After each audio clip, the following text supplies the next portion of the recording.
We all have our favorite actors, those who either pour themselves into each and every role they take, or those who just manage to deliver reliable entertainment every time they step up to the bat. But sometimes they go even further, and in ways you may not have realized. I'm Ewan, this is What Culture, and here are 10 actors even more impressive when you know the truth. Number 10. Every Jason Statham movie has had a theatrical release.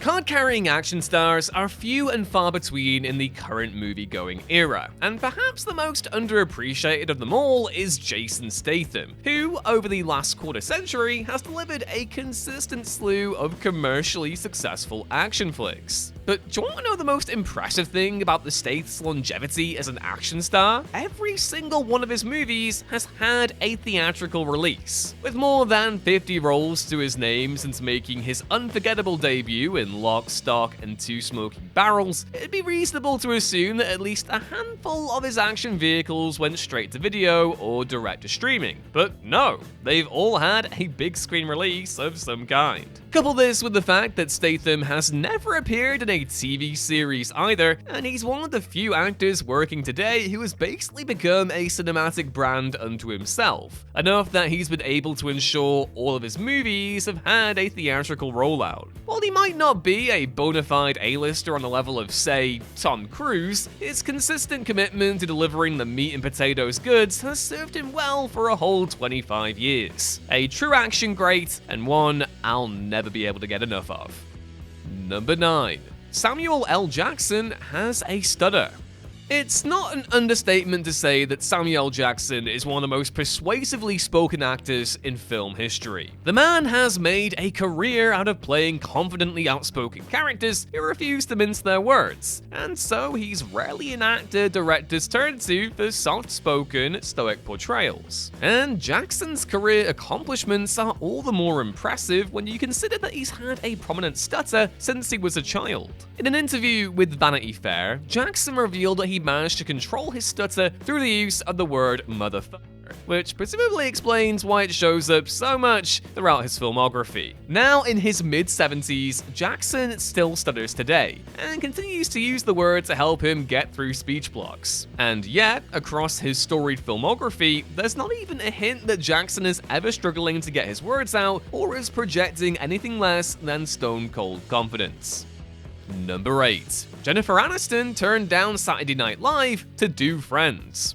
One of the great agonies of any actor's career is having to roll the dice on projects that have no real guarantee of success. And to Jennifer Aniston's credit, her bold gamble most certainly ended up paying off. While working as a young actress in Hollywood and trying to find more fruitful work than 1992's horror flick Leprechaun, Aniston unsuccessfully auditioned for 4 major TV shows before finally being offered a lead role on a new sitcom, which was, of course, Friends. But as the old adage goes, you wait for a bus and then 2 come along at the same time. Before she accepted the Friends gig, Aniston was also offered a recurring featured player spot on hit show Saturday Night Live. And given that SNL was a successful known quantity, while Friends was a new show with no guarantee of longevity at all, nobody could have blamed her for going with the former option. But Aniston, who saw herself more as an actress than a comedian, of course went with Friends, and the rest is history. Quite how differently her career would have turned out had she gone down the SNL route, though, is fascinating to think about. And more to the point, who would have played Rachel if she didn't? Shout out your best suggestions down in the comments below.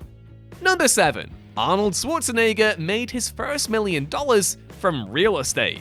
If you assumed that Arnold Schwarzenegger made his first $1 million from acting, well, you'd be dead wrong. And no, he did not make it from his phenomenally successful bodybuilding career either. It was something else entirely. Because Arnie's rags to riches life story isn't already impressive enough, I mean, it's basically the embodiment of the American dream, he was also actually a self-made millionaire by the age of 25. During the early 1970s, years before he became a Hollywood star, Schwarzenegger took the money he made from bodybuilding and invested it in real estate. Due to a combination of smart investments and luck, with Arnie himself calling the 70s a tragic decade for property development, the land value of Schwarzenegger's buildings quickly skyrocketed, and he became a millionaire before he even knew it. This windfall gave him the financial safety net necessary to pursue an acting career in Hollywood, and we all know how that turned out. Number 6. Charlize Theron didn't learn fluent English until she was 19.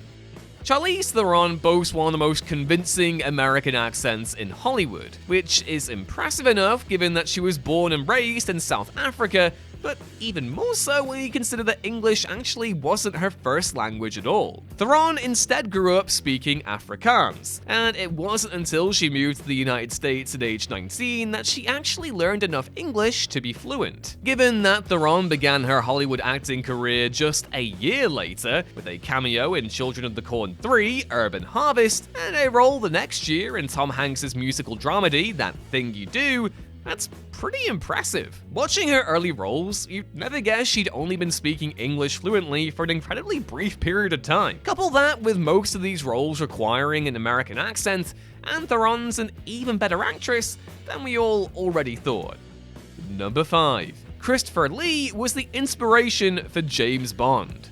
Bolstering the widely circulated notion that Christopher Lee just might be the most interesting man who ever lived, actor or otherwise, is the fact that he was the original inspiration for James freaking Bond. Through his mother's marriage, Lee became the step-cousin to Bond author Ian Fleming in his youth, and it's widely accepted that Fleming ended up loosely basing the character of Bond on Lee's own life. As a young man living through World War II, Lee accrued years of military service, including a stint working in a mysterious special forces unit, which he declined to speak publicly about. He was later seconded to the Central Registry of War Criminals and Security Suspects, where he spent his time hunting down Nazi war criminals. And if you want to learn more about that, then be sure to check out our videos on war movie actors who were actually there, because not only did Lee fight in World War II, he also starred in films about the conflict when he got back to the UK, on top of being a huge inspiration for the character of Bond. Lee's military history reportedly informed Fleming's creation of 007, and fittingly, the author later offered Lee the role of villain Dr. No in the very first Bond film, though producers went with Joseph Wiseman instead.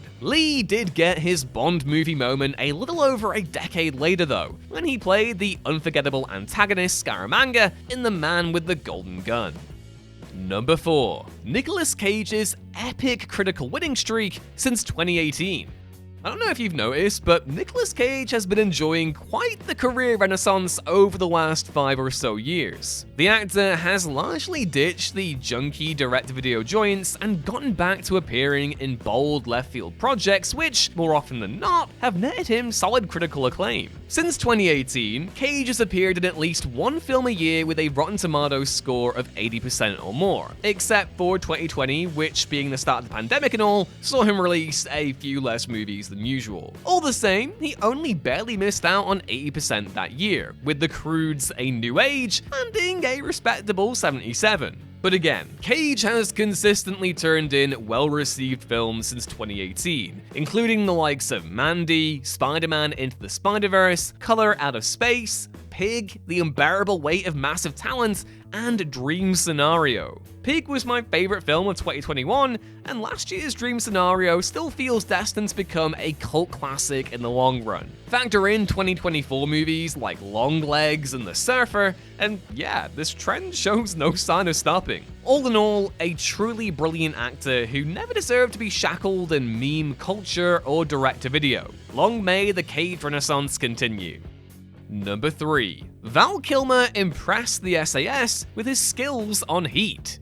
Michael Mann's 1995 magnum opus Heat is staggering for a whole host of reasons, from its melodic and soulful depiction of LA streets to the duet its leads, Vincent Hanna and Neil McCauley, dangerously engaging until the end. Typical of a Mann film is Heat's commitment to authenticity. Mann based the story on a real-life case Chicago cop Chuck Adamson encountered in the 1960s, while the director himself went on ride-alongs in LA to get a sense for the frequency and tempo of the streets. This approach, of course, extended to the cast and crew, with Mann taking on ex-SAS soldiers Mick Gold and Andy McNabb as technical advisors, both of whom proceeded to put the actors through shooting drills so that they'd look convincing on screen, exemplified best in the film's explosive heist escape shootout. Actors Al Pacino, Robert De Niro, and Tom Sizemore all looked and felt believable in their respective roles, particularly when it came to the film's combat sequences. But one actor who is said to have impressed McNabb especially was Val Kilmer, who portrayed Macaulay's fiery protege, Chris Shiherlis. So well choreographed and performed was the sequence where Shiherlis is providing suppressive fire outside the bank while the cops close in that it was actually used as an instructional video for US Marines when covering fire and retreat maneuvers. We've gotten lots of great tactical work in films before and after Heat released, the other biggie being John Wick, but that's one heck of a compliment for Kilmer's acting commitment and skill. Shiherlis is also the main focus of the Heat 2 novel, which Mann is currently filming, and yeah, I can't wait for that. Number 2. Gary Oldman is such a chameleon that he had to relearn his English accent. The legendary Gary Oldman is often celebrated as one of cinema's all-time great chameleons, with his penchant for disappearing into just about any role he takes, ensuring the audience absolutely believes he is the character every single time he's on screen. Oldman ultimately immersed himself so deeply in his work that, combined with spending many years living in the United States, he'd effectively forgotten how to speak with his native English twang. And so, while preparing to play the lead role in Tinker Tailor Soldier Spy, Oldman had to work with a dialect coach to, quote, brush up his English. In an interview with Graham Norton, Oldman revealed that flecks of an American accent had begun to seep their way into his natural mode of speaking, and so he needed to basically relearn how to speak English for the role. And he knocked it out of the park, which is all the more a testament to Oldman's all-timer acting chops. And number 1. Heddy Lamar co-invented the tech behind Wi-Fi, GPS, and Bluetooth.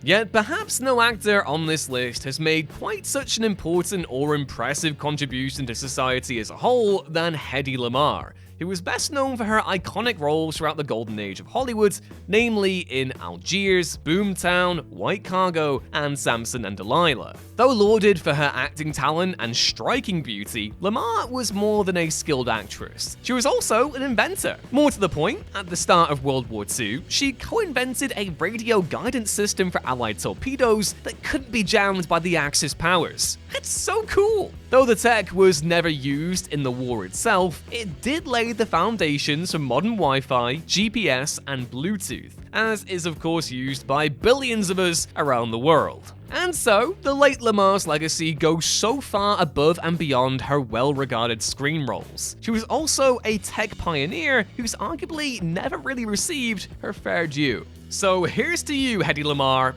You were one really cool person.